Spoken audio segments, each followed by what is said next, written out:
And we'll jump in. Got it.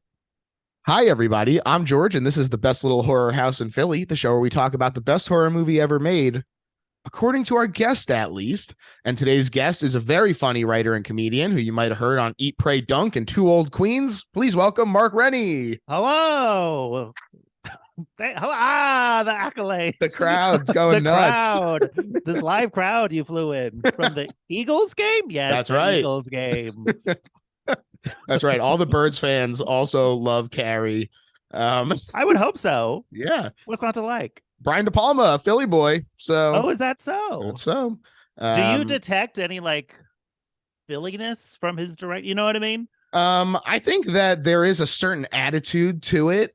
I also Blowout takes place in Philadelphia, which is That's true. very fun. 76. That's right.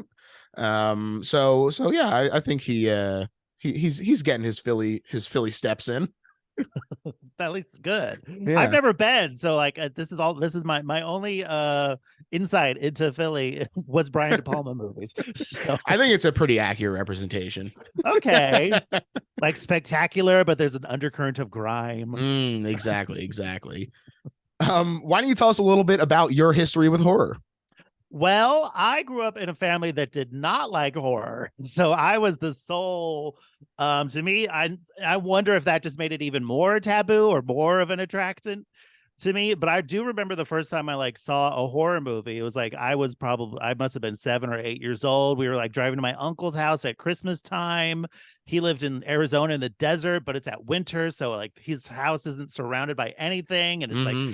there's no lights, just the lights of the car, and there's like snow drifts. And we get to his house, and like he's got there's like four cousins, and then we're all he had a VCR, which was new at the time, and there's just a fire in the fireplace, and we watched Poltergeist. Wow. And I had never seen. I was only 8, but I was like, this is the best movie I've ever seen. I've never seen anything like this. And like I remember my mom made a joke during it, and that was the first time I realized, oh, you can make a joke while you're watching a movie. Yeah. So I was like terrified and also having like the time of my life. That's a perfect setup for it. It sounds Yeah. like. So ever since then, I like always like the horror section of like the video store was always the most. I mean, with gold, that was the best section of the box art alone. They never Yeah. delivered on what was on the box art, but it was still such like there was something like taboo about it.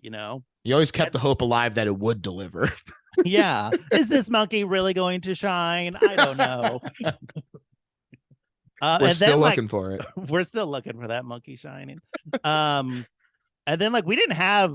I sound like a 90-year-old. We didn't have young adult books, so I had to go from like Judy Blume to like I was reading Stephen King by the time I was like 12. Wow. I never had nightmares, so my parents were just fine with that. I didn't.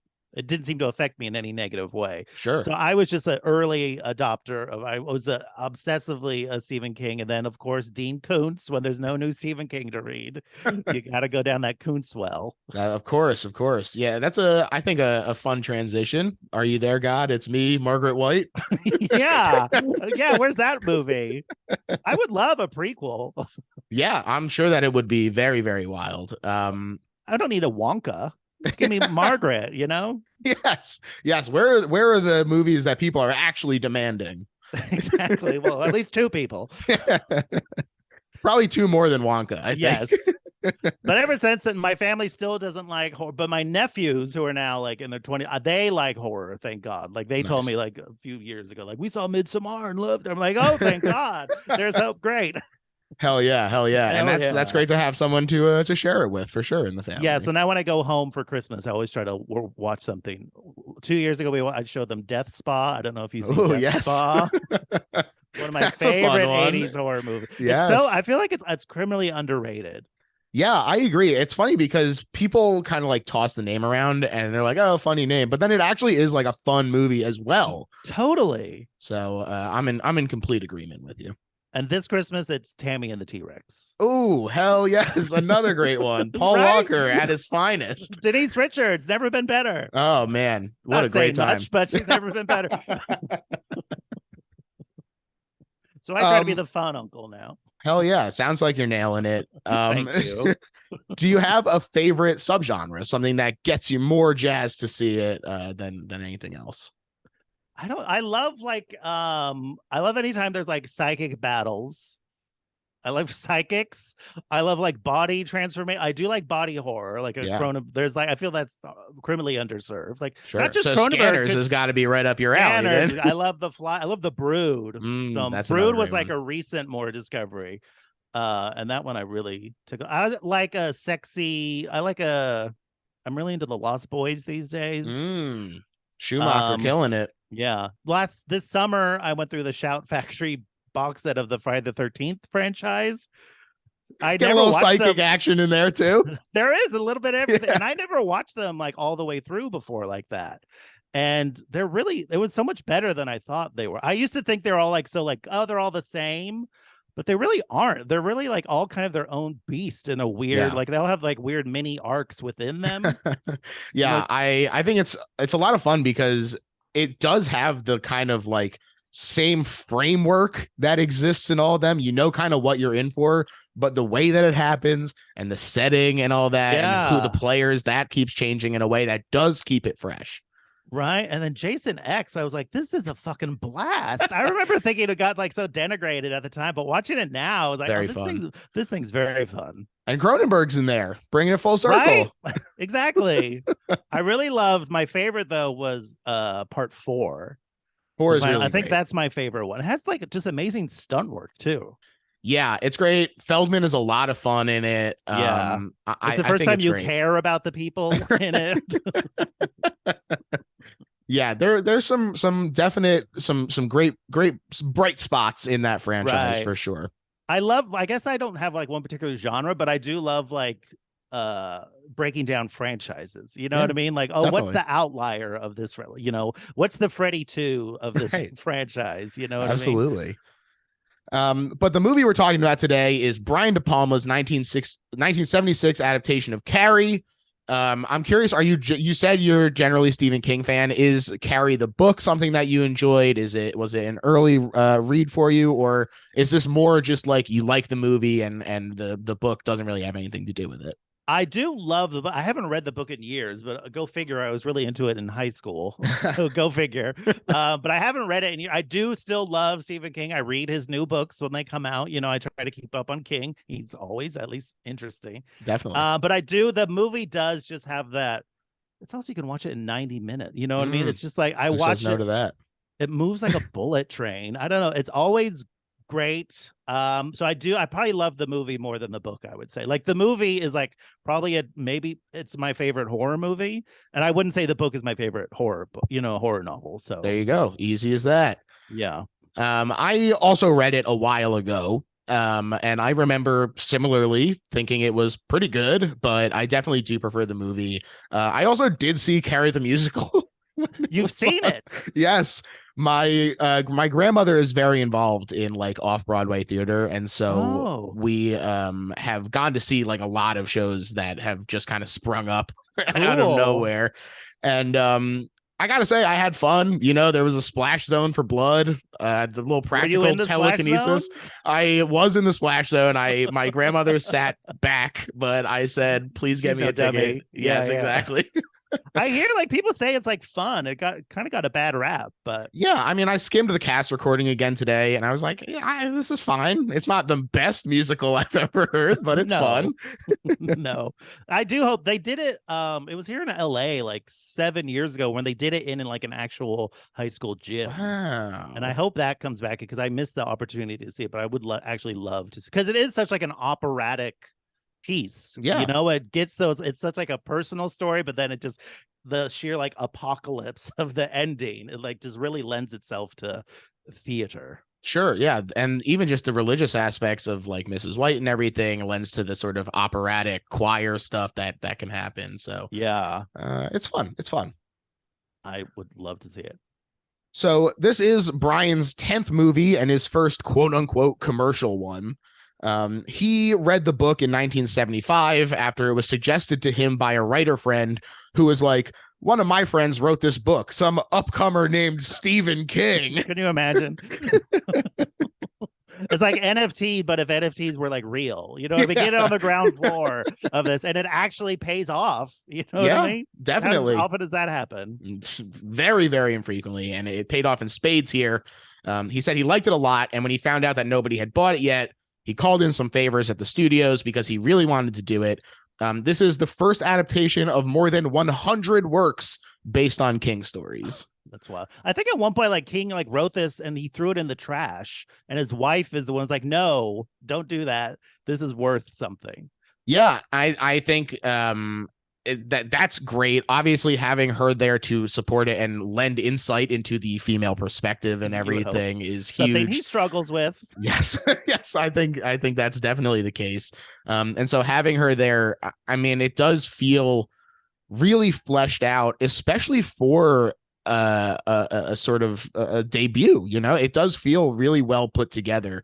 And I think that having someone there to say this is working or this isn't working, maybe now, however many books into it he is, people are a little less willing to say, don't include that, Stephen. Yeah. Like you're gonna tell him no at this point. It is crazy, like even from the get-go, from his first, because I always think what I like about Stephen King, like the things I find scary is like the way he writes fanatics or like true believers are like, that is to me, and especially like the current climate, it just becomes more resonant of like, you'll never convince these people that they're wrong. They're just true believers in like lunacy and will like stop at nothing to make sure what they believe is like right and just happens. And that's like a touchstone throughout his novels. And it's just interesting that from the get-go, there's like, I would say Chris and Margaret are like both fanatics who look at Carrie as like, they call her as, this is the first time I watched this movie, like when they call her like a scapegoat, and that like really resonated with me this time. She does take the brunt of everyone's like, you're the reason I'm unhappy with my life, essentially. Yeah.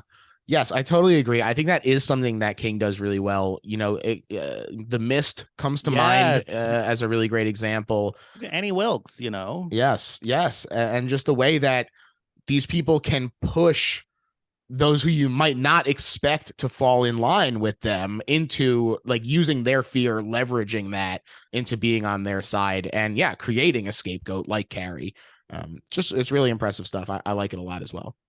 And it just feels like it's human too, and it doesn't feel like it's scarier than like the giant spider, what I mean? Like it's scarier than that, because like, well, I don't know what that is. I don't know what I would do with it. But like I've seen a crazy person on the street saying God hates, fags. Can I say it? I don't know. Sure.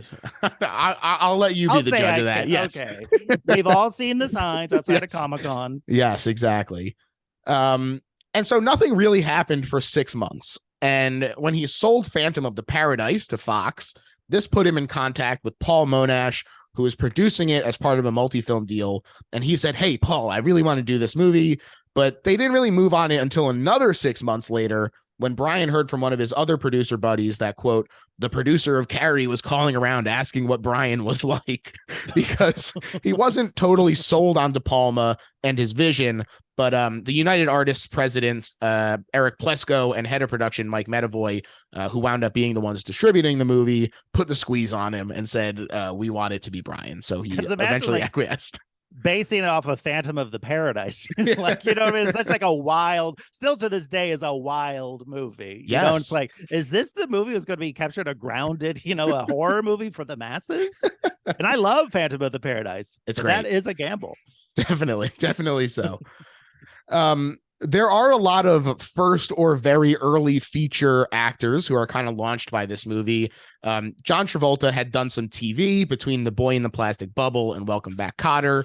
And he had a small role in a movie called The Devil's Reign with William Shatner, Ernest Borgnine, and Anton LaVey, which is a wild sentence. Wow. It's like a Love Boat cast.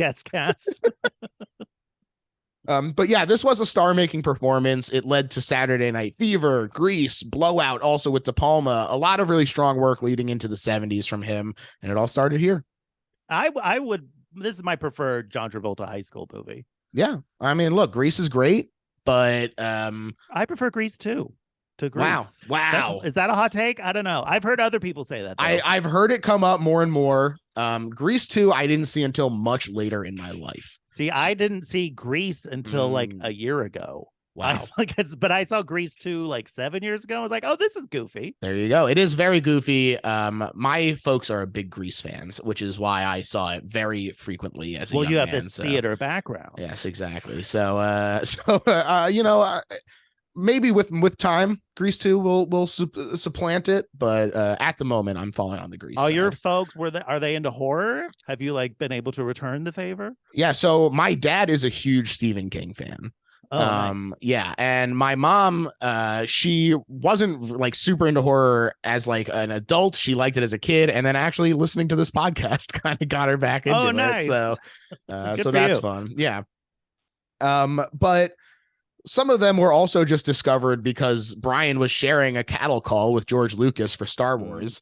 And so people like PJ Souls and William Catt would come in to audition for Luke Skywalker or whatever. And even though George wasn't into them, Brian apparently was like sitting in the corner scribbling names and watching for who he could steal away. That's my Tommy.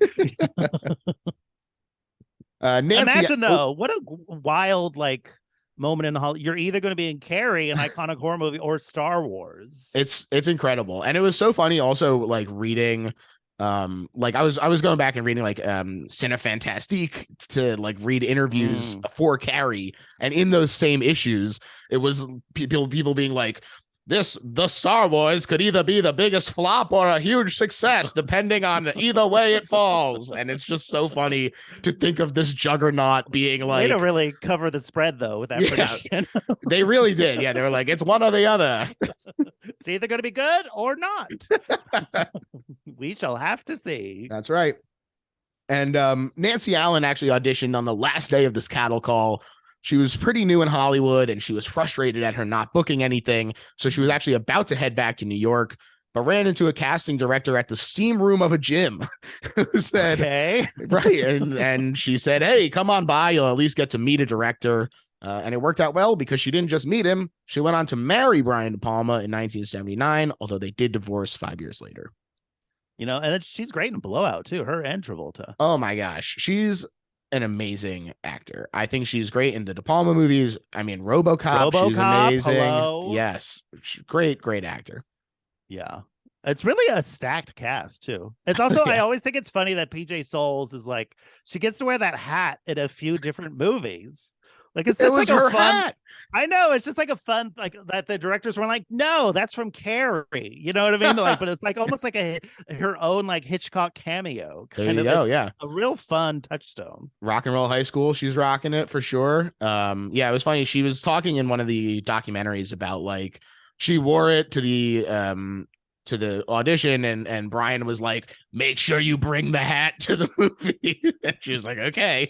It should really be in the Smithsonian, honestly. Who says no? Come to me and tell me no, and I will give you what for. Right up there with the Fonz jacket. Right. And PJ Souls is an icon. Come on. Absolutely. She's in some of the biggest names in horror, you know? Yeah. We also have Amy Irving's first feature as Sue Snell. And Sue's mother is played by her real mother, Priscilla Pointer. And Brian said, I knew her mother was an actress. She was ideal for the part. And there's something about mothers and daughters playing scenes together that takes on a reality, like a documentary reality. They've had so many scenes together that suddenly the scenes they play in a movie have the authenticity of 20 years of a relationship. That's hard to manufacture by anyone else. And you know, he did this in Sisters to great effect with Jennifer Saltzman. It works here too. I think he's right. You know, it's hard to recreate all of the emotional baggage and dynamics that come with knowing someone for 20 years, no matter how much rehearsal you have. And they just have a nice, easy, believable rapport. You know, it's just like, just feels very relaxed. Well, I'm sure we'll get into it later, but I love when, Margaret says we're living in godless times, and then she's like, I'll drink to that. It's one of my favorite parts. I love Priscilla Pointer. She brings so much like warmth and like I don't know, intelligence, like because she's in Nightmare 3, right? Dream Warriors. Right. She's so good. Yeah, she is really great in this. I think that that warmth that she is bringing, it feels very motherly. It feels like real affection between them. which is great. Very important. It helps with the believability of everything when you have those moments. Carrie herself is played by Sissy Spacek, who'd actually worked on Phantom of the Paradise as a set dresser, working with production designer Jack Fisk, who she'd met on Badlands, then married right before the release of Phantom. And Brian said, as a matter of fact, I had another lady in mind and had always felt that she would be the ideal person to play the part. But Sissy read the book and liked it quite a lot and mentioned to me that she would be interested in playing the part. I knew Sissy quite well, and she came in to try it out, and of course she was quite good. She played all the parts, Sue Snell, Chris Hargensen, Carrie, and played them all really well. And I was sort of keeping her in the back of my mind, but I was still very much oriented towards this other girl. But when we finally had our screen tests, Sissy tested for the part of Carrie and made everyone else look silly. And truly, it is kind of hard to imagine anyone else in this role. Even compared to the book, is kind of like a shift in what Carrie is, but has, I think, become the iconic image of this character in a way that none of the remakes have managed to accomplish. The book, is a great source material, but Sissy Spacek just kills the role, knocks it out of the park. Because she has like such a vulnerability at the beginning, but then at some points you are like, oh, she is annoying. You know what I mean? There are like, you kind of get why, like, Miss Collins gets annoyed with you. Like, Carrie, chill out for a second. God, you know what I mean? But I love that she's just like, it's just like raw in it, but then like she's ethereal, but then like she has a great arc where she like in the middle of the movie is like standing up for herself finally. Yes. And it's totally, and then like just the haunting, her entire presence in the prom sequence. Oh my gosh, it's just stiffness is the like power she's radiant, and the intensity is just like, what a payoff. Yeah. The woman he had in mind at first is Betsy Slade, and Sissy said that the auditions mostly saw her reading for the role of Chris, but Brian didn't really see her for that kind of character, which she described as a sex pot. And so ultimately, when Chris is fucked up in the head. Yes, definitely so. Queen bitch, I believe, is the term. Yeah. Just like when well, sure, we'll get into it, but when she's giving her boyfriend a blowjob and in the middle of saying, I hate Carrie White. Like, what the hell? What a freak. I don't want to kink shame. Yeah, I'm with you. That also feels like a real Stephen King thing of just like, he gets like the banality of evil in a way, like just how these normal people, the darkness of their heart. It just always feels his bullies and assholes and bad guys always feel real to me in this real terrifying way. I totally agree. The problem was that she wasn't really prepped for Carrie because she thought she was going to be Chris, and she knew Brian had someone else in mind. So when she got a commercial that was going to film the same day, she called him and was like, what do you think I should do? And he shrugged and was like, I don't know, do the commercial, I guess. Oh my God. This understandably pissed her off. So she said she swore at him and hung up, which made me laugh. And that's a good week, though. Yes, I agree. And she rubbed Vaseline in her hair. She didn't wash her face, and she took the hem out of a dress her mother made her in the 7th grade to wear to the screen test, which, like she said, promptly blew out of the water.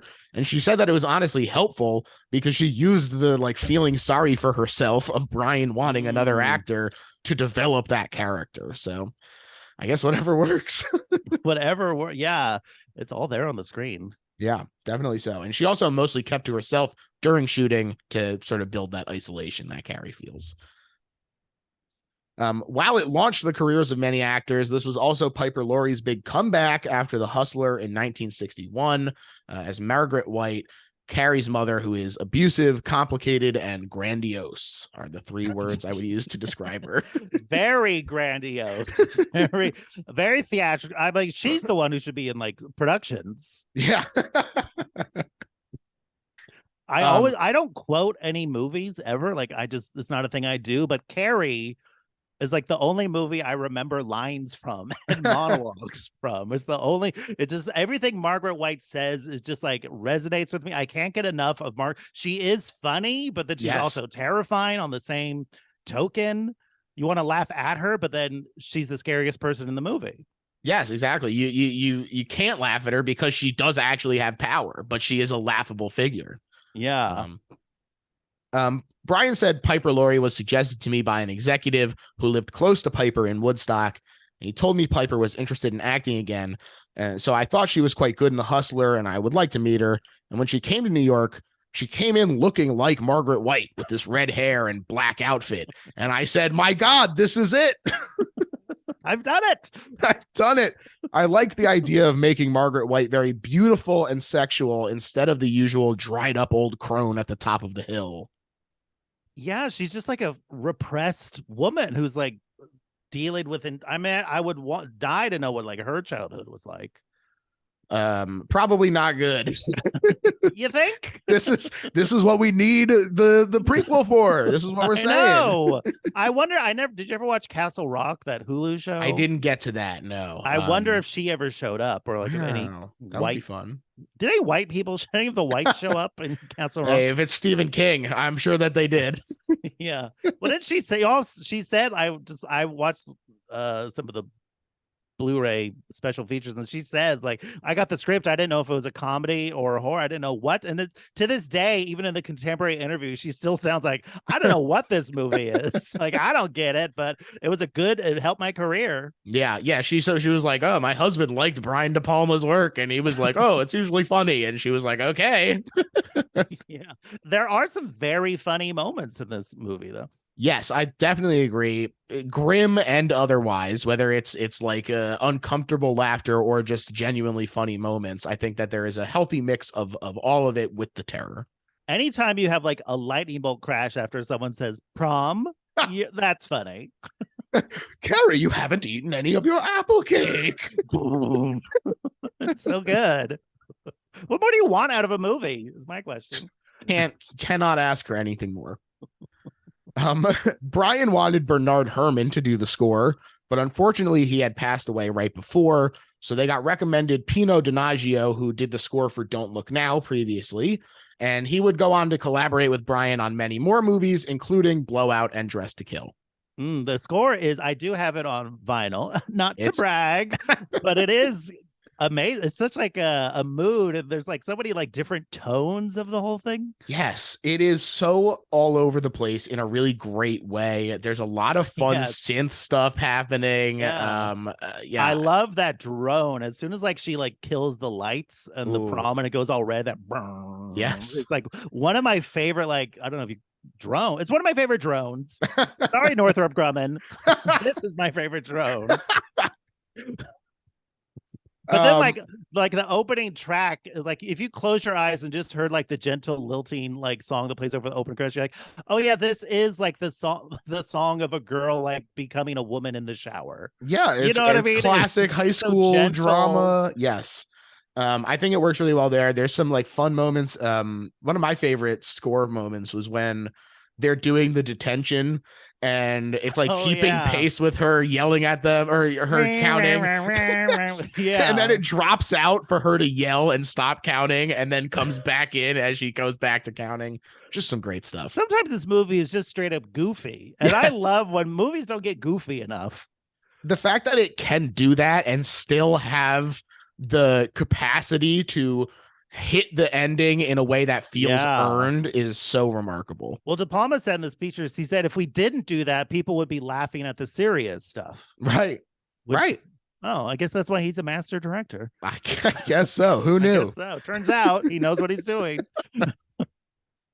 They had a 50-day shooting schedule, and it was funny reading about how Brian was like, I'll do it for 1.8 million. And the studio was like 1.6 or not at all. And after some refused pleading, De Palma agreed to 1.6, and then it wound up being 1.8.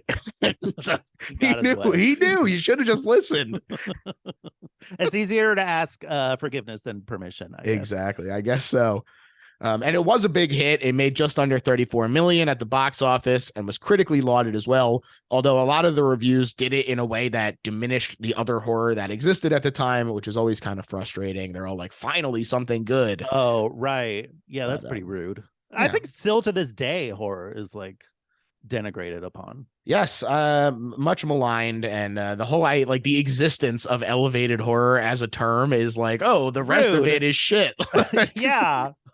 Like you don't say, "Oh, this is an elevated documentary." Right. It's just a documentary, It's baby. just a document. It's just a genre. It does not inherently. It's like emotions. They're not Yes, inherently good or bad. I totally But agree. also, it's 2022. This has been a great year for horror. Am I nuts? No, I absolutely agree. There's been so much great stuff, both studio and independent. There's been a lot of really great stuff.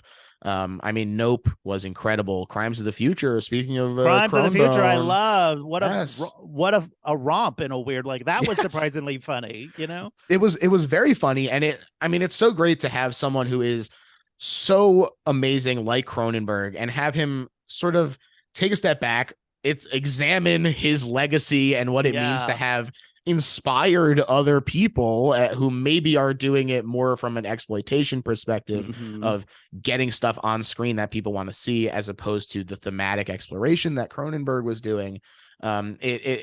Just like this, it has the laughs, it has the serious moments. Yeah, totally. Great stuff. I love that one. I love when I'm in capable hands. Yes, exactly. Um, Piper and Sissy both got Academy Award nominations for this movie, which was a huge surprise to them as well. Although ultimately they both got passed over for Network's Faye Dunaway and Beatrice Straight. I mean, both pretty good, but I think Carrie has outlasted Network ultimately. Yeah, it's interesting because Nothing against Network. Network is a very fine film. yes, I just think that TV Yeah. has changed so much even since then. Whereas there is a timelessness to the terror of high school and the story that's happening here that is, I think, more relatable still to people than the idea of like, all right, well, TV is changing and we need to stand up and say, I'm tired and I'm not gonna take it anymore. Yeah. It's mad as hell, but now we're tired. Sorry, excuse me. Yes. That makes more sense for this day and age. That was a test. I thought you said you didn't quote. All right. You fell into my trap. I'm Jigsaw. So let's get into the actual movie. It starts out with the credits over a high school volleyball game where we're introduced to Carrie White, who blows the game as predicted by the girls who Carrie. targeted her. There are points where like the movie is a little like fucked up where you are like, Carrie, like, what are you trying to do with that volleyball? It's classic, just puts her slap hand forward. straight. Yes. But then fucking Chris walks over. Oh my God. It's so funny that there's like just general annoyed muttering. And then, yes, Chris comes over and she just says, eat shit. So fucking brutal. Aggressive. It's direct. I feel like that expression kind of went out of style, but it really made me laugh. That's one of my favorite like tropes of horror movies are just like insane bullies. Yes. Like insane high school bullies are one of my favorite. Like Tammy and the T-Rex has insane bullies. Yes. Sleepaway Camp. Oh, yes. Probably my favorite bully. Amazing. Total asshole. Flat as a board and needs a screw. Yeah. Like, why are you so mad? Like, what is this coming? Like, everyone around them is just fine. Well, that's how she is, But it was like, she's a lunatic. Yeah. Yeah. I love really a wild bully. But it does like perfectly encapsulate the Carrie one, just perfectly encapsulate the entire movie, which I love. That's what any good opening scene should do. Absolutely. I also will say, they got me again later with this when there's graffiti that says Carrie White eats shit. And I was like, obviously the implication is that it was Chris, but I was like, I laughed at it. And then I remembered that I laughed at it the first time. And I was like, they got me twice. I'll give it to Chris. She's funny. Yes. Yes. Very funny. She got me. I can't imagine like having that in that high school needs to have like, all right, we need to talk. What are you guys doing with Carrie? Like, this is too much. It was too much, and it only continues to escalate as we go to this locker room scene. It's dreamlike with the camera moving through in slow motion and eventually landing on Carrie alone in the shower. It's sort of her refuge from life. There's no mother, no other girls. The sound of water is drowning things out. But the dream is shattered by the blood of her sudden menstruation.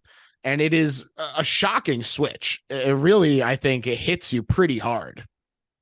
Absolutely. Yeah. It goes from like this like almost innocent thing to just being in Carrie's horror. But then the real horror is this mob of teen girls. Oh my gosh. So Sissy and Jack Fisk talked about how at this moment she was visualizing his story about being hit by a car while walking down the road looking at Christmas lights. Wow. Yeah, Jesus. that was wild. And Brian also said cutting slow motion is very tricky. There's a whole different pace to it. It took us weeks and weeks to figure it out, to get the right cutting rhythm. And it's really interesting, though, because the shower scene I always wanted to shoot in slow motion. And I really wanted to get involved in this lyrical eroticism before the blood comes. And it's all wonderful, beautiful. The steam, Carrie's touching herself, and then wham. As soon as you cut from slow motion to regular motion, you're already in a jolt because you're so used to the time sense. And I agree. Again, turns out this guy knows what he's talking about. And there's so much slow motion in the movie, the entire movie, but it is all done so well. It never feels like it's like, I mean, it's hard to say it doesn't feel like it's showing off when there's split screen, but it doesn't it all feels like earned, it never feels like pretentious or, it all feels, it's adding to everything. I totally agree. King himself said that the greatest horror facing high school students is, quote, fear of being afraid and not being able to tell anyone they're afraid. And I mean, that's nailed down right here. She's terrified internally because she doesn't know what's happening. But I also think it's interesting that there's no time in the movie for her to be sort of othered by the camera in the movie and to function as the locus of horror, because the camera puts us on her side immediately, communicating her terror as these teen girls around her in unison start pelting her with tampons and pads and screaming, plug it up. And they are like, the camera is right up in their face and they're like grotesque looking. Yeah. Oh, it's so wild. And then I love even the transition of when Sue realizes what she's done. Like, she's the first one to realize, because I'm sure there's times we've all had in high school where you just get swept up and you know what I mean? Like, oh, this is we're all piling on. Well, it's better to be part of the mob than to be part of be the victim of the mob. Exactly. And it just really captures that intent. Also, you're a teenager, your hormones and emotions are running wild. Yes, it does such a great job as establishing sort of the group as a singular external threat. And it plays really well into King's other hypothesis that teenagers are one of the most conservative populations in terms of how well deviancy from the norm is handled. Absolutely. Yeah. Look at what's happening to Ticketmaster from Taylor Swift. They're bringing it down. It's the same thing. It's the exact same thing. Nancy Allen also talked about how disturbing it was to shoot because they really did get worked up. And she said, I felt like I hated her in the moment. I'm sure. It's such a dark, fucked up, but real and human thing, which is what great horror does. I think you don't have to be stabbing people to be fucked up and twisted, Yeah, absolutely. The gym teacher, Miss Collins, isn't taking anyone's shit. She is very physical with Sue, demanding constantly physical with most of her students throughout the movie, and slaps the shit out of Carrie. Calm down. It's just smacking him across the face. Why aren't you calm? Carrie throws her back as the light above them shatters. It's the first sign of this telekinesis. And I really like how soon after the period it's in effect, because although there's a lot of building to the release of Prom, this is now the sword hanging above us, waiting for it to drop. Yeah. I just know there's the twist, I guess, or the wrinkle. Right. Is that Carrie does seem to have this power, but she's not tapped into it. Yeah. Betty Buckley plays Miss Collins, and she said, I had a real attitude back then, but Brian liked it. Now, did you see Betty Buckley and Carrie the musical? Because she was Mrs. White in the original run. My gosh. I might have and not even realized that it was her at the time. Oh, holy that's cool. Crap. Wow. She doesn't realize, or she does realize that Carrie doesn't understand what's happening, and she calms down a bit herself, although she and the principal alike are shocked that Carrie doesn't know. Sex ed in school is important, gang.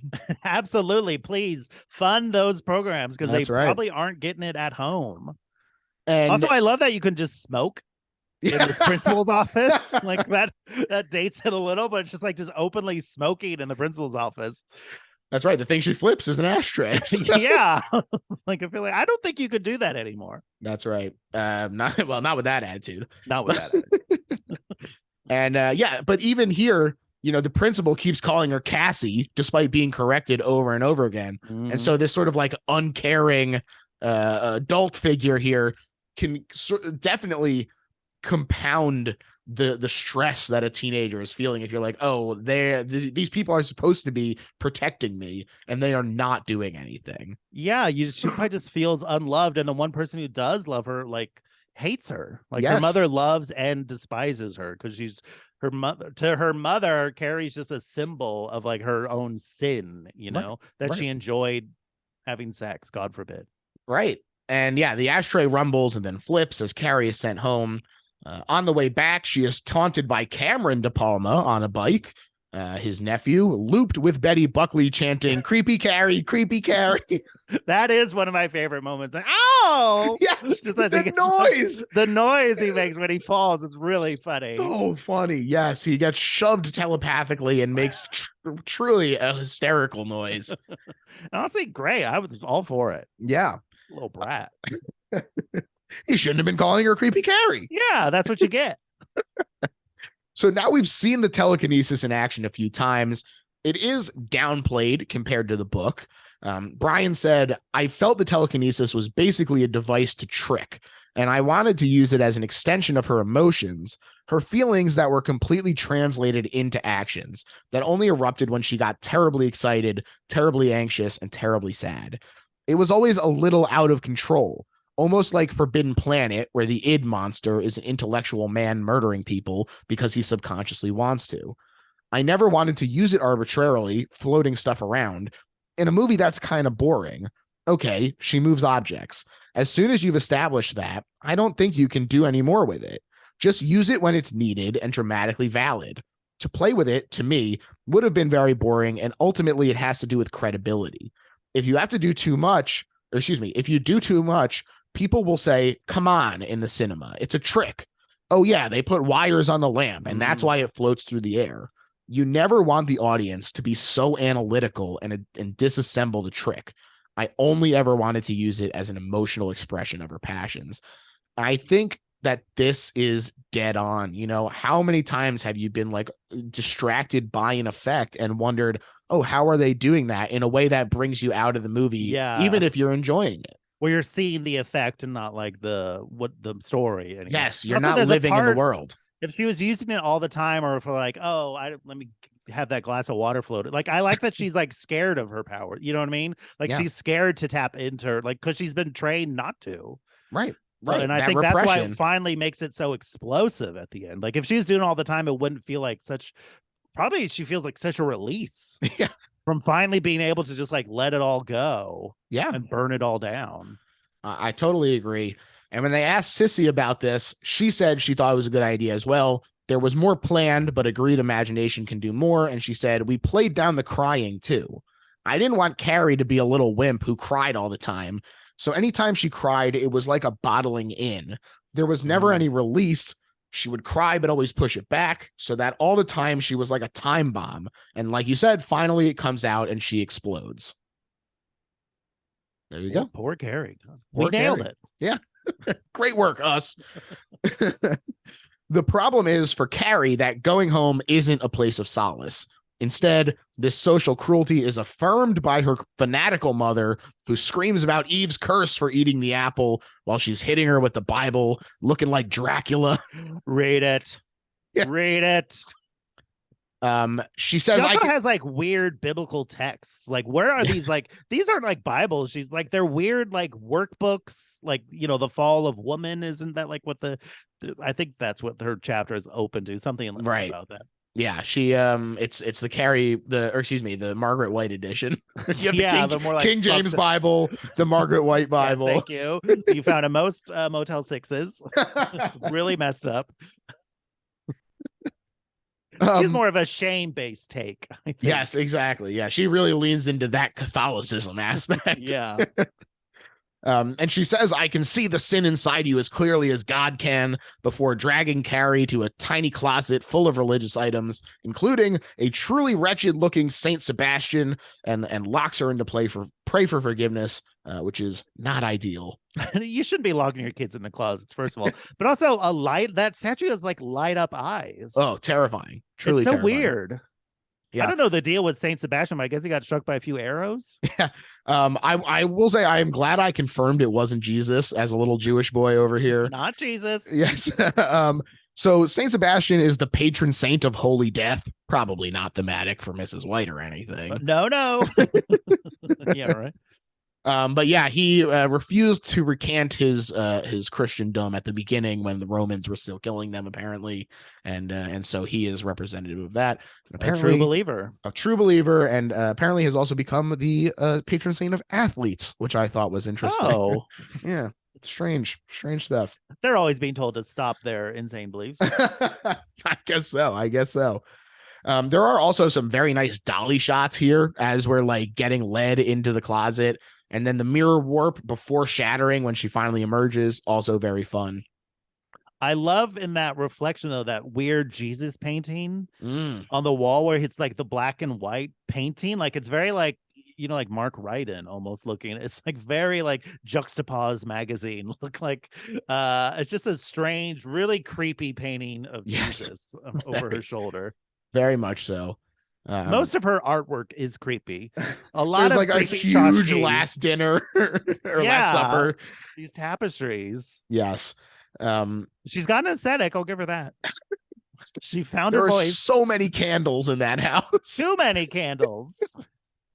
I do like the detail that the neighbors have moved. Like the neighbors next to their house is for sale. And I like thinking that like, well, no wonder living next door to Margaret White, I'm sure she's always knocking on the door asking for money and then judging them. Yeah, exactly. If we think that these other people got it bad when she came knocking around, imagine living next door. You just got to throw her $10, she'll go away. But next door, you can't. That's not so easy. That's not so easy. Every day she looks over the fence like Wilson.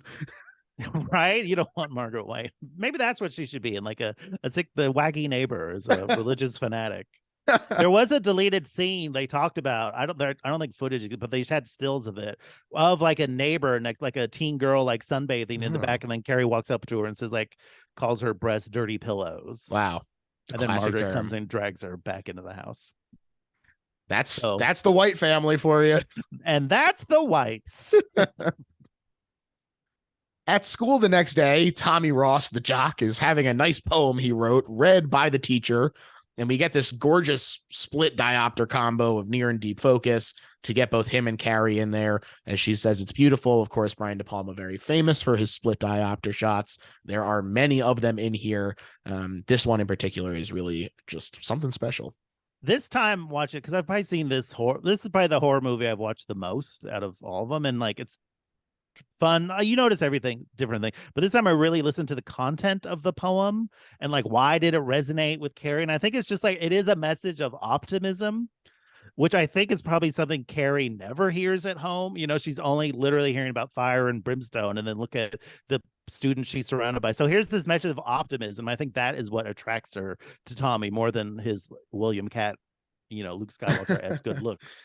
Yeah, and it's funny that on some level, you're like, well, of course he's in a position to be optimistic. Like he is true. A beautiful privilege. Jock and he's Adonis. Very talented. He's winning all these awards. Coach putting me on nationals. So you're taking the teacher's position of like teacher, by the way, just openly mocking. I don't know how this school is still in business. It's pretty aggressive for a teacher. I think that if I were in the class, I might be less inclined to be like, hey, Tommy, it's easy for you to say. Sure. But I do think it is easy for him to say. Yeah, fair enough. It's time for gym class again, which Carrie is excused from, and Miss Collins berates the rest of them for what they did to Carrie as she reveals their punishment, which is a week's detention with her on the athletic field, and if they don't come, it's 3 days suspension and refusal of their prom tickets, which is what she wanted in the first place. It is. That seems like they're getting off easy. Yes. I mean, for pelting a girl with tampons on like the first time she's ever had her period, and like you're traumatizing this poor girl, and all you have to do is like do. I think I would love if I was forced to do an hour of athleticism after class. Yeah, that'd be great. There you go. Sure, she might slap you around a few times. We'll do liberal with that palm, but That's true. That is true. But yeah, I mean, you see the relief on their face when she's like, I want to suspend you and refuse your prom tickets, which is the threat that gets through the to them. worst thing that could possibly happen. And Not then prom. and then she's like, oh, but the principal decided that it's actually going to be this. Edie McClurg has some very good reaction shots in this. When her relief is so funny. I'm a huge Edie McClurg fan. She's great. No one, but she's like so funny in this. Definitely, yeah. She gets a lot of like FaceTime in terms of like just getting to react to stuff. And she just always looked like a 40-year-old. It is funny when you see her there the first time. You're like, is she with this group? Yeah, is that the sub? I do also like how like Sue's. This is when Sue, like, you finally start seeing like Sue's like over it, like over Chris. Like, what is Chris like complaining about? You know? Yeah, right. Yeah, she is the only one who feels any guilt at all. She also reveals here that she is going to the prom with Tom, and it is funny. Like Chris. They go to this detention. They're all doing their thing. Chris says she's done, and Miss Collins can stick the last 10 minutes up her ass before getting the shit slapped out of her. She really whacks her. You can't do that today. It's so funny. And then I love that Miss Collins is like, next time I'll knock you down. It's like, Miss Collins, you need to chill out. Why are you so wrapped up? I mean, I get how Chris is awful and like evil incarnate, but there's better ways to approach this. I would agree with that. I don't think you're going to win Chris over by smacking her. Right. And Nancy said that this slap happened about 30 times before they got what he was looking for, which sounds like hell. And then she stalks off and swears revenge.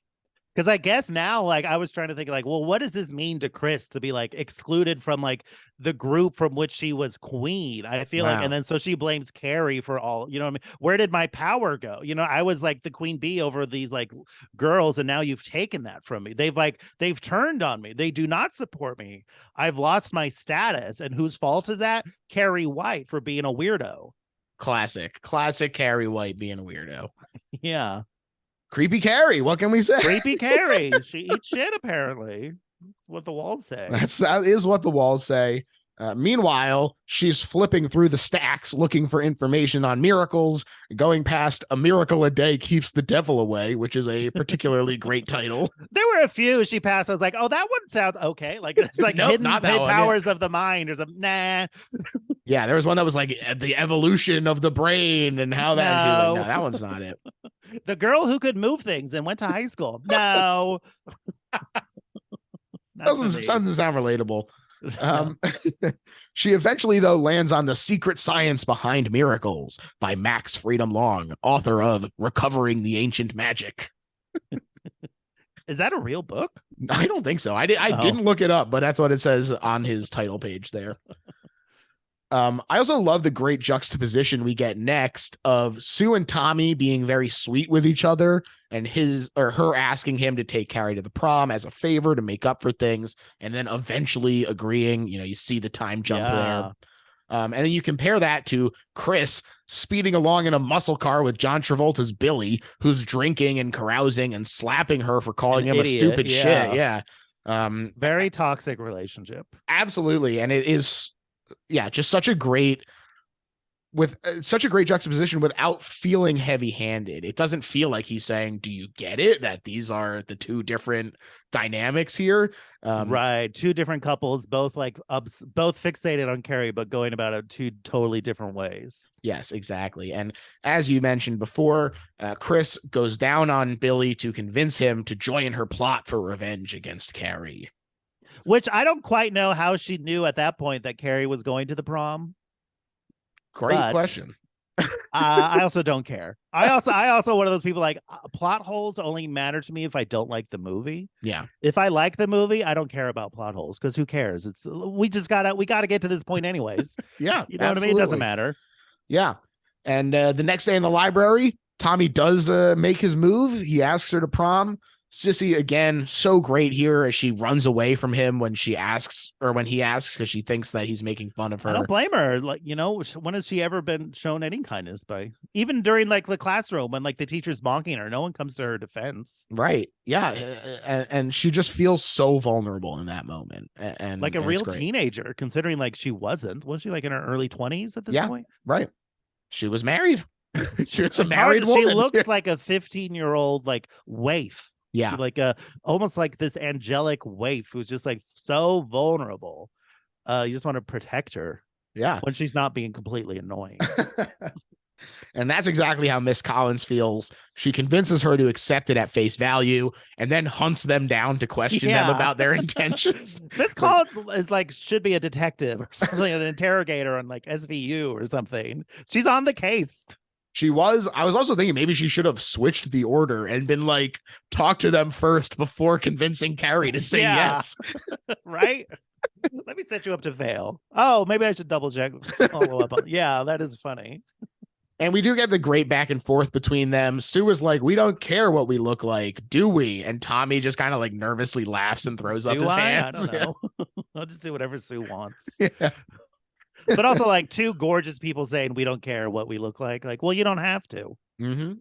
Roll out of bed, Amy Irving, with that beautiful head of hair. You're going to be fine. That's right. And he heads to Carrie's house later to say, hey, come on, you liked my poem. And Carrie finally agrees to go with him so that he'll leave before Mama realizes what's happening. I always find those kind of scenes stressful. Yeah. When like you're like, Mom, the mom's calling, you're at the door, you need to leave. Carrie? Carrie.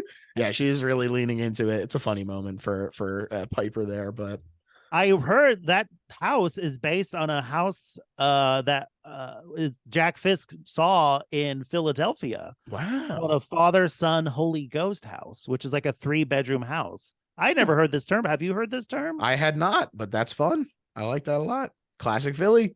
Get Classic it in there. Philly. They love the Holy Trinity. That's the one thing I definitely know about Philadelphia is they love the Holy Trinity. Really? Okay. No. That and the Liberty Bell. That's right. Those are the three things. Liberty Bell, Father, Son, and Holy Ghost. I guess that's 3 on its own, but and then Gritty. That's the third. And an undercurrent of gritty. That night, though, Billy puts their plan into action down at the meatpacking company. I think this is the first indication that the town is named Bates, which is a fun homage to Hitchcock there, obviously. Yeah. And I Such do a disturbing scene, too. It really is. I also just love the mural compared to the dirty confinement that the pigs are in.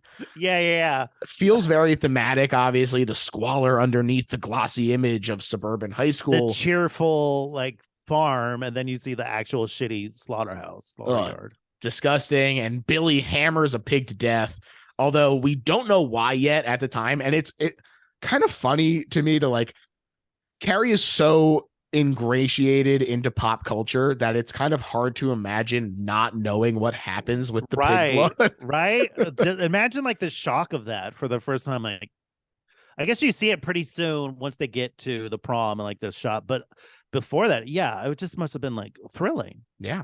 And you know who found that? That's a meat yard in downtown LA, and Jack Fisk said it was found by Bill Paxton, the actor Bill Paxton, who was an art assistant on the movie. Wow. The Pax man, how about that? Comes through again. That's classic Paxton. The thing, another like, this is what's creepy about Chris is that she's getting like turned on by watching Billy. Is it Billy? Yeah, Billy like killed the hammer a pig to death. Like it's so twisted. Chris is fucked up. She's really, her and Mark, that's what I like about Steve. Like they're the normal people are scarier than the supernatural thing. Right, exactly. This is where we get the encounter between Carrie and her mother. They're sitting across from each other at the long table, lit by candles with the Last Supper behind them, and you get that thunder crash. Prom. The worst possible thing you could say. She freaks out, Margaret does, throwing tea in Carrie's face. And she says, we're going to move from here rather than let you go to prom with some boy. Like Margaret, the cat is out of the bag at this point, you know. That's right. She's also scared of Carrie, which I really like. She knows, like, I probably don't have much hold on her for much longer. Yeah, exactly. This is a huge sign. The period alone was a huge sign that she was growing up, and what the idea of her losing this one person who tolerates her, Yeah, who has actually got to be does. scary. Like Carrie definitely loves her mother. Right. Like there's never a doubt about, like, she never, it's never like a gleeful, like, the end isn't like this, like, haha, I got you. It's like ultimately the movie's a tragedy. Right. She's Um, literally asking her to hold her at the end. and her mother can't do it. She's not equipped to do it. Right. Right. That scene is like a perfect distillation of, and like it is funny, but then it takes turn to like scary when Margaret's flipping out, but then Carrie is ultimately like this pillar of strength and like, I'm going and there's nothing you could do about it. Like, yeah. And I think that's about like the midpoint of the movie too. You're like, yeah, fuck yeah, Carrie. We want her to go to the prom. That's right. She says, I'm going, mama, and things are going to change around here, which is met by witch. Yeah, not a good sign when you're not great. But yeah, because the telekinesis fit slammed the doors and windows there. And Billy and Chris fill the bucket above the stage with blood, and they plant someone who is going to collect the ballots. So the plan begins to crystallize here.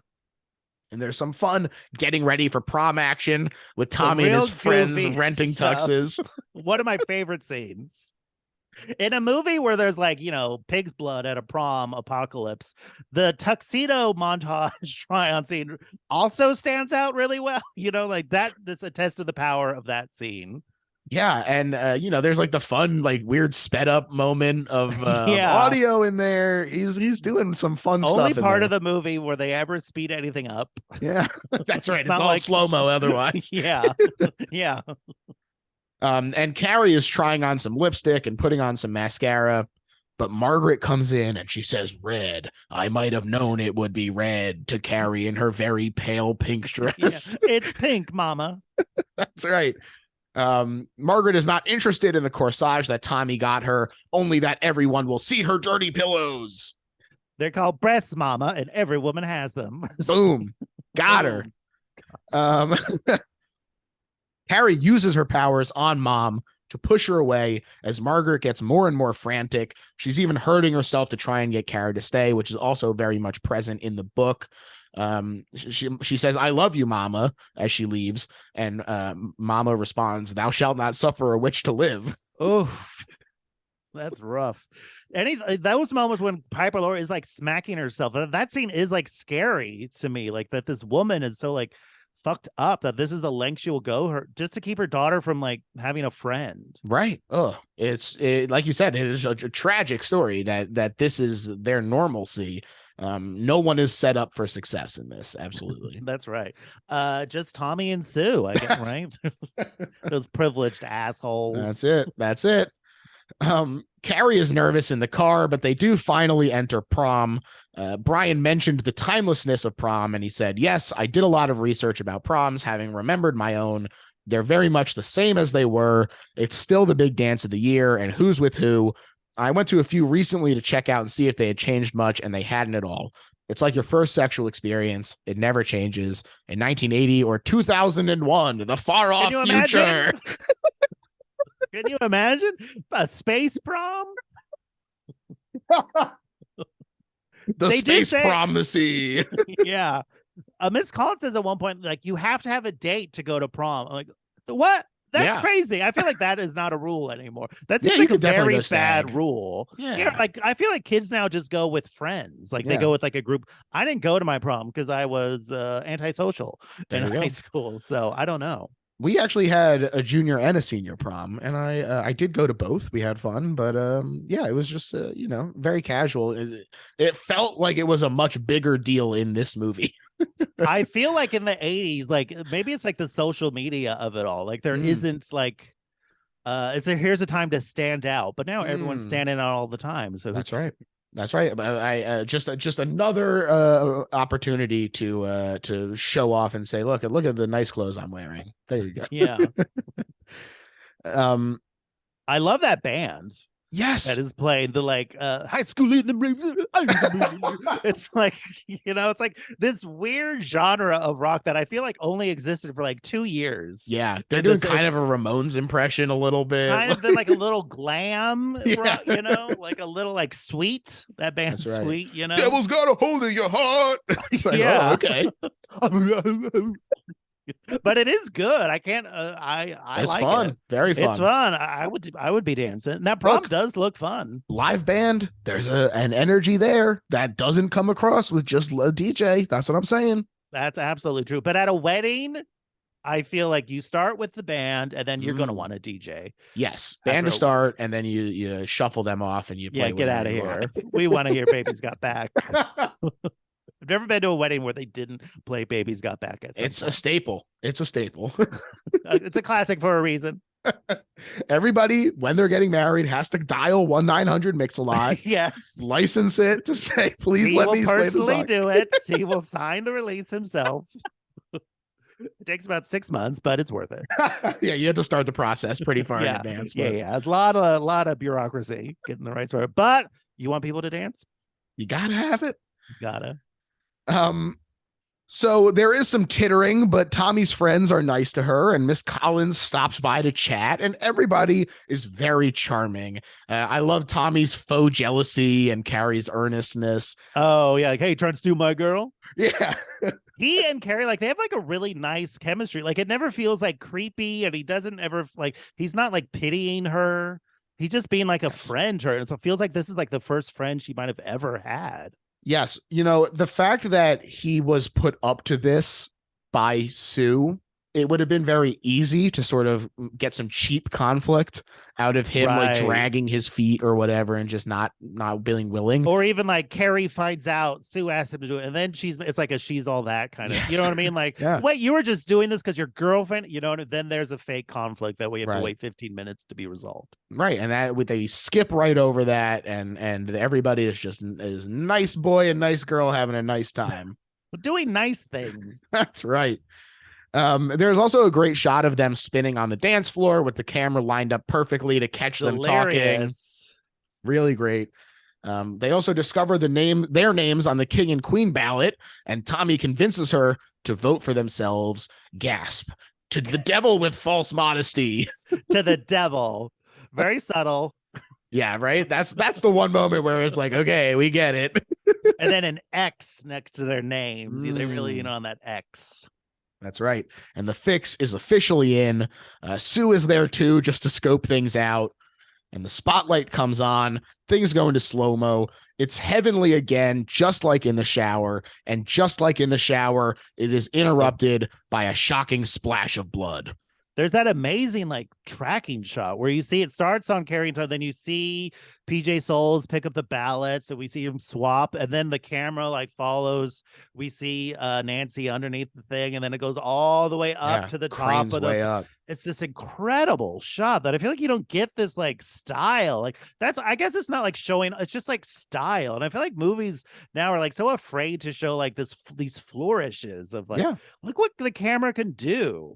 Yeah. And it's such an exciting, gives you a real good sense of the time and space and where everything is related. It's just so effective. And you can't like turn your head away from those kind of moments. Yeah. He has a vision that is so purposeful, and it works so well with these movies. It does feel like this is something that has sort of faded away from when they just shoot everything with like 5 cameras at the same time. You know what I mean? Yeah, exactly. Just the Netflix special, the whatever that one camera that they use for everything is. Yeah, it's a shame, but we just don't get Brian De Palma's anymore. That's right. Chris pulled down this bucket. She was licking her lips in what Nancy Allen said was orgasmic pleasure. Absolutely. And I just watch it. There's like when she finally like pulls it, you see like this like a quick shot of Chris like throwing her head back almost. And like this orgiastic pleasure. I don't think orgiastic is a word. Maybe it is. I think so. I think that's right. But also Sue gets like kicked out, and like that saved her life. Yeah, that's right. Miss Collins thinks that she's there to cause trouble, and she throws her right out. You can't come without a date. Yeah, loser. This prom's for sexy people. That's right. Get out of here, Sue Snell. Sue Smell.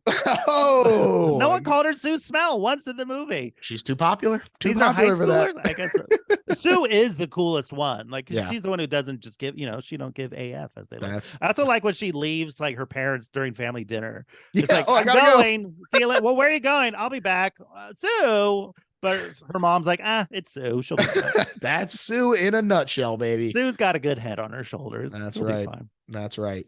I do also love the drained sound here with you see PJ Souls like cackling silently. It's just the sound of the blood and then the pale cracking Tommy's head.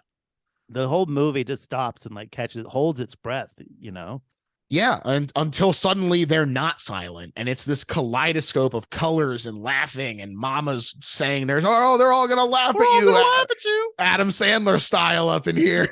Yeah. The water boy? She's predicted the water boy? This voiceover? Yeah, it's echoing in her head as Carrie is soaked in blood and she's wide-eyed and she locks the door and begins the chaos. And it is sort of ambiguous, although I think that the inclusion of Miss Collins as someone laughing there does imply to me that this is at least mostly in Carrie's head, that maybe people weren't actually laughing at her like this, especially when you've seen like everyone was clapping for her, like they were excited that she was up there.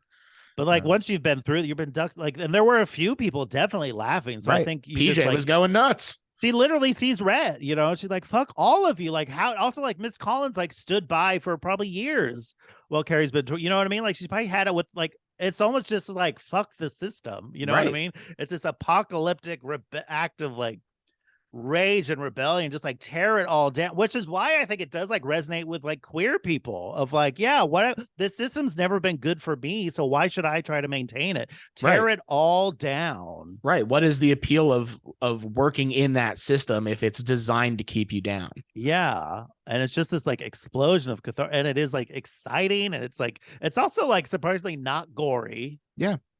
It's like, the telekinetic stuff happening. You see Miss Collins get smashed through the stomach or whatever, but it's the impact and the shock of seeing her that it is Miss Collins do it. Like, but she's good. We like Miss Collins. You know what I mean? We do like Miss Collins in the movie, so it is shocking. You're like, oh, Carrie's like so fucking raw, and like her power is just like totally taken over. That's right. And there actually was some talk of letting Miss Collins live.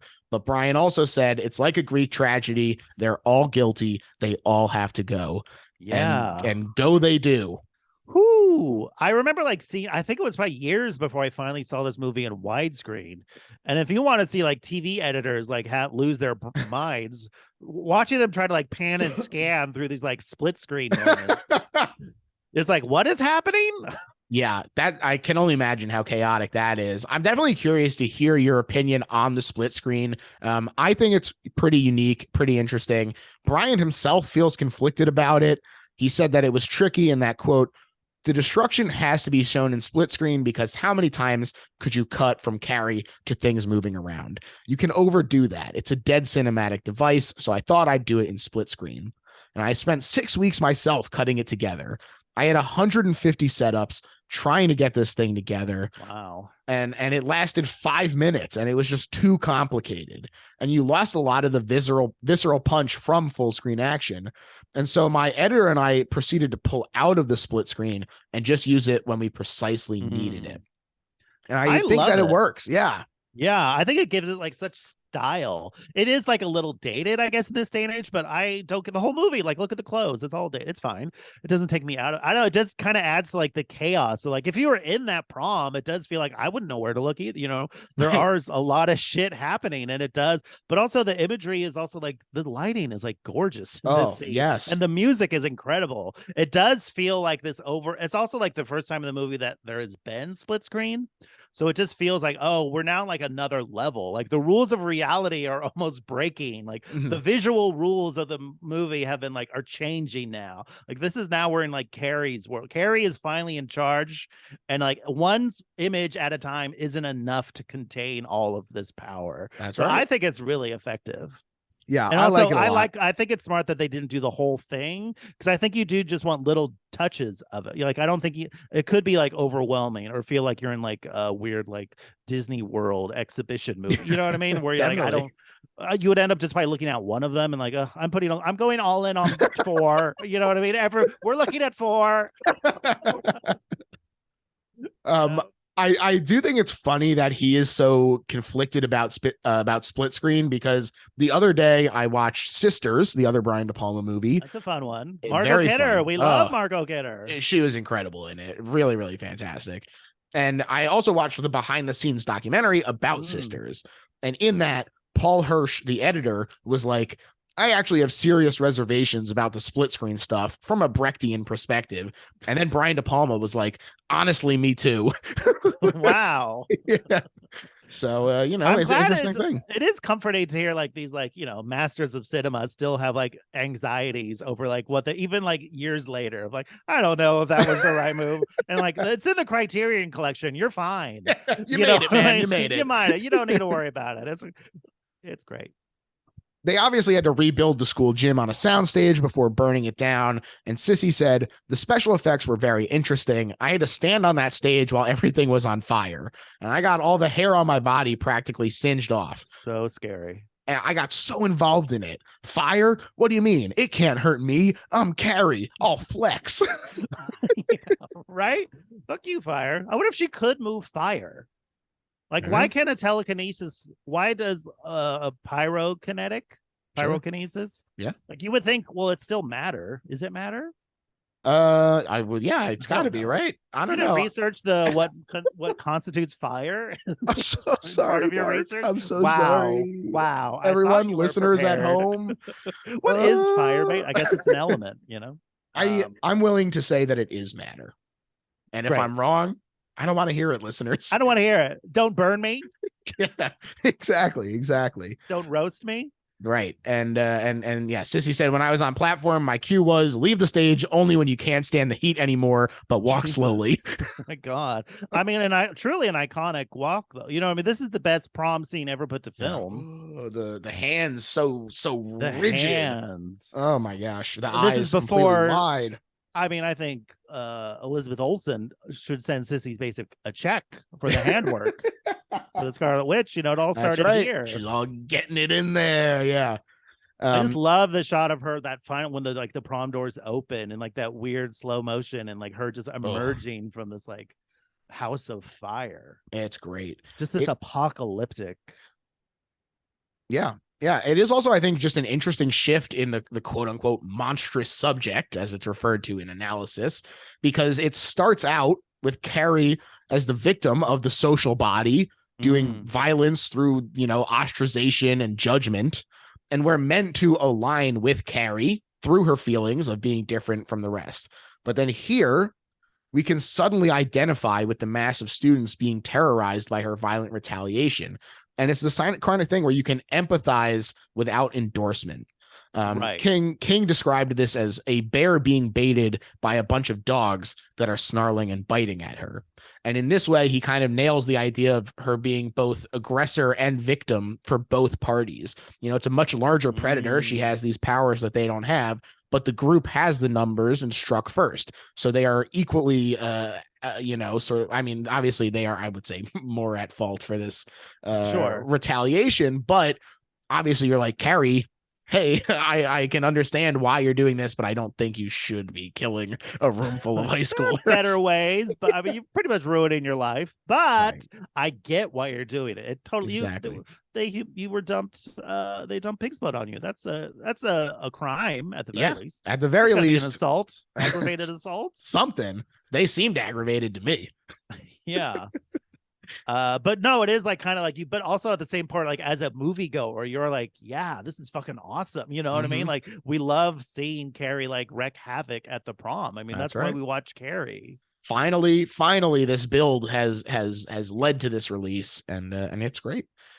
And it's Carrie, like also like any like vengeance movie now. Like I was watching some movie like someone got like their was giving out comeuppance or whatever. I was like, like nothing. Like Carrie is the bar in terms of like, because it really does. It is like there are goofy moments, there are campy moments, but this like prom sequence just has like such pure like a real power to it. It really feels. I just keep coming back to the word apocalypse. It does feel like a scorched earth.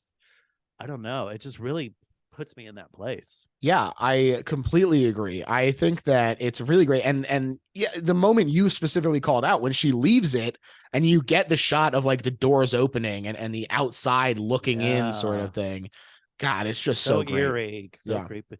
There's a shot later when she's like walking. Oh, when she arrives back home and she's walking in front of like the picket fence. In film school, we had to do an assignment where we had to recreate a still from a movie, like recreating the line. We did that shot of Carrie in her blood-soaked dress in front of a white picket fence. Great. That sounds like a lot of fun. It was amazing. Do I have that photo anymore? Absolutely not. Do I know where it is? Absolutely not. But that's how much I love Carrie. Yeah, I mean, rightfully so. And Carrie, she leaves the prom. Chris tries to run her down, but with a shrieking violin and a glare, Carrie flips the car at 60 miles an hour. Great stunt. We don't see enough cars flipping anymore in movies. Oh, that's another thing of it. Actual cars flipping and being destroyed. It's never not boring. It's never not boring. This was so fun. She said she worked with the stunt person to get the body movements with the correct stiffness. And then the car itself was fitted with a 2-foot pole that would drop out of the bottom of it at 60 miles an hour. So crazy. And then the tank in the back, or the gas can in the trunk, would explode, and obviously that flips it even more. It just looks great.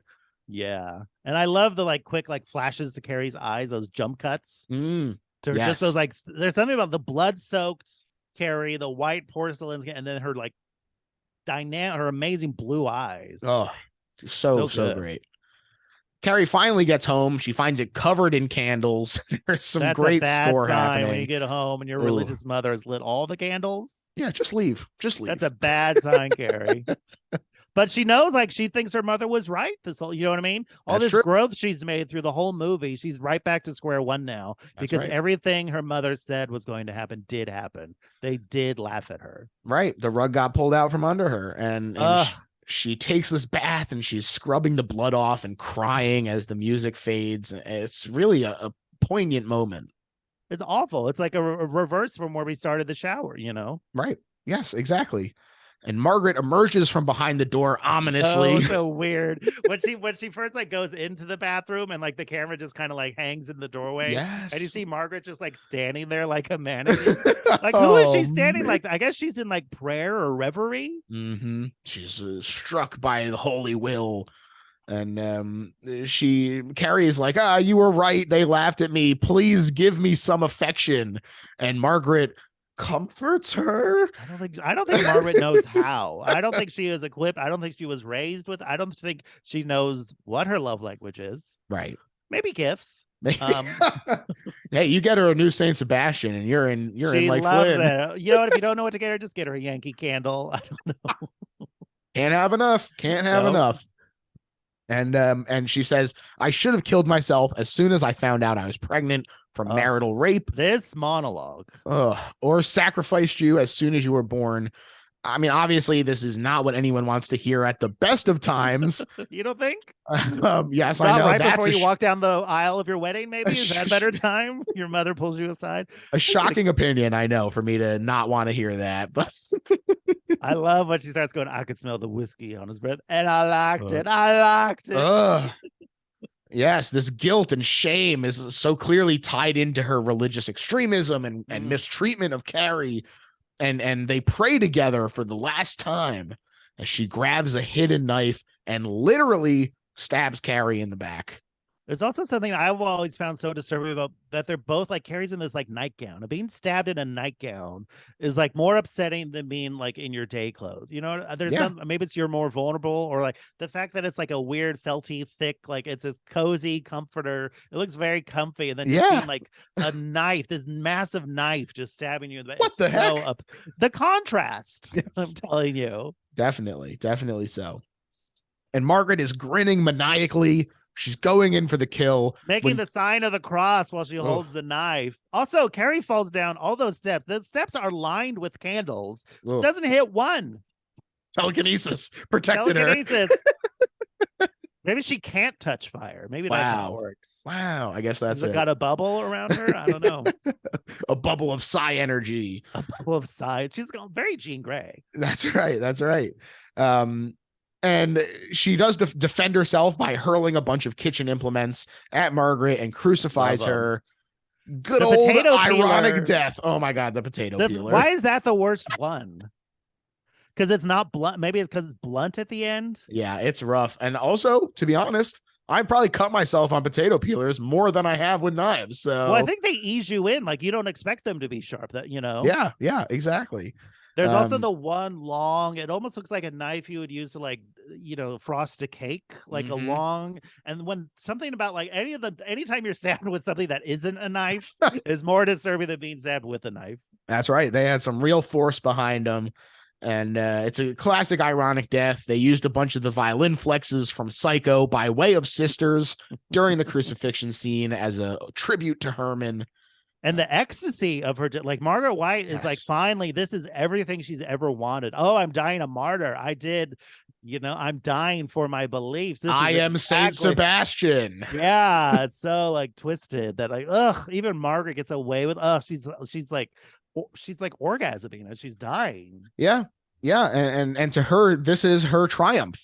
She was sacrificing her child like Abraham. It's a holy death in the name of carrying it out. In the book, she gets a heart attack, which is, I think, much less interesting than what we get in the movie. Better as a book. In the book, it probably works better. Yeah, she's like, I'm picturing your heart, Mama. It's easier when I can picture it, and it's slowing down. And I mean, it's fine in the book. Though. Yes, yeah, this is much better in the movie. The worst part is when she she's trying to pull her mom away, and the hand is stuck. Oh yes, that one palm hand, and then the sound of when it finally thunk of when it gets free is awful. It really is. She clutches the corpse in sorrow, drags her into the closet as the house collapses around them.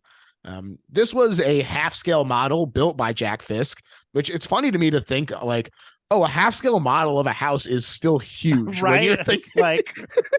It's still an amazing achievement. Yeah. It's like, so much expense. When you're thinking of what miniature work is like, you're not thinking half of a house. Right. Isn't that what they did on Lord of the Rings? I think they called them like bigatures. There like a lot of like the city scope of things like we're actually like these like the size of like a Prius or something. There you go. I mean, and it works here. It works there. Perspective is crazy, man. I don't think you would ever notice that was like a half size model ever.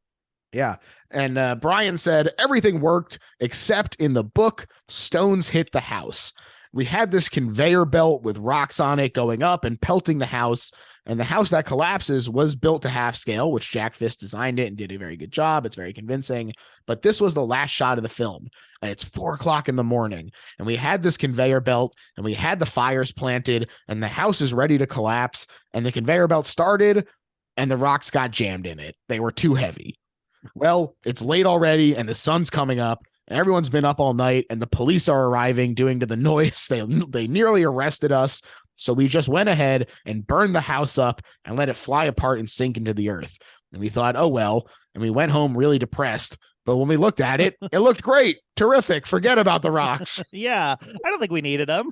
Yeah. And honestly, I do think that it might have been too much. I think it works great here with the house just kind of imploding up on top of them.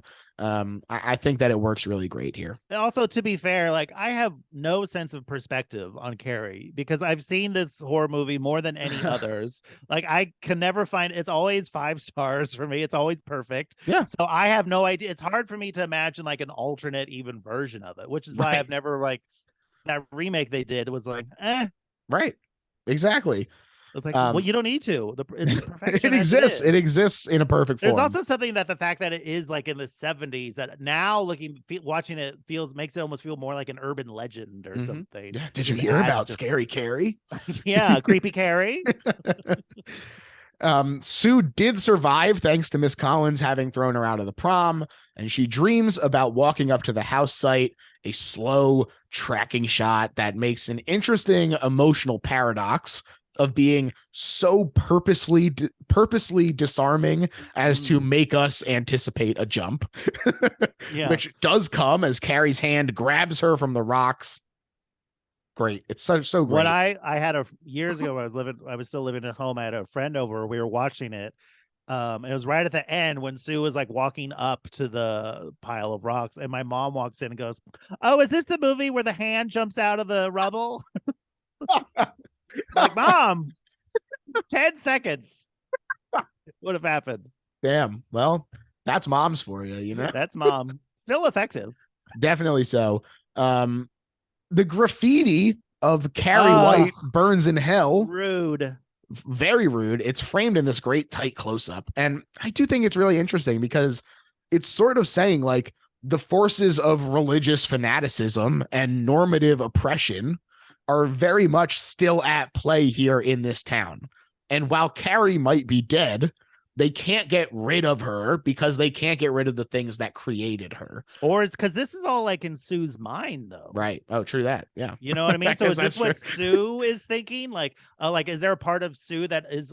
I mean, if you thought Carrie killed all your friends, true, you also might be disgusted by her, but also get it too. You know what I mean? She is of two minds of it. I also love in the close up of the thing. It's night. Like behind it, you know, it just makes it all feel very odd and dreamlike. Yeah, very surreal. Hence it's a dream. Yeah, and Sue wakes up hysterical and credits roll, baby. This is how every movie should end. Like every horror movie should end with a mother going, "It's okay, while the music's going da da da, like going crazy. And it's like things are never going to be okay. It's like such a great, like bummer, sad, this operatic tragic note to end on. It's perfect. It ends huge. Yeah. Oh yeah. I mean, the mom is on the phone like the doctor says with time she'll forget about it. No way. How are you going to forget about this?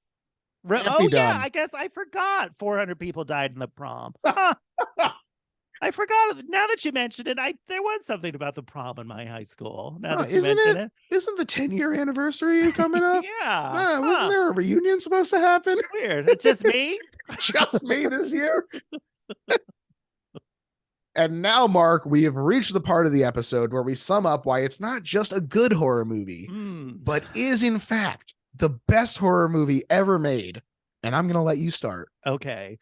Well, I will say it's the best horror movie ever made because it is not only is it based on the first novel by America's master of horror, but it's I don't know, it just has this, like, it's funny. It's got everything I want out of a horror movie. It's got every emotion in the emotional rainbow. Is that it's funny, it's tragic, it's creepy, it's legitimately scary. You can watch it of all ages. There's nothing like too terribly upsetting. It's not unpleasant.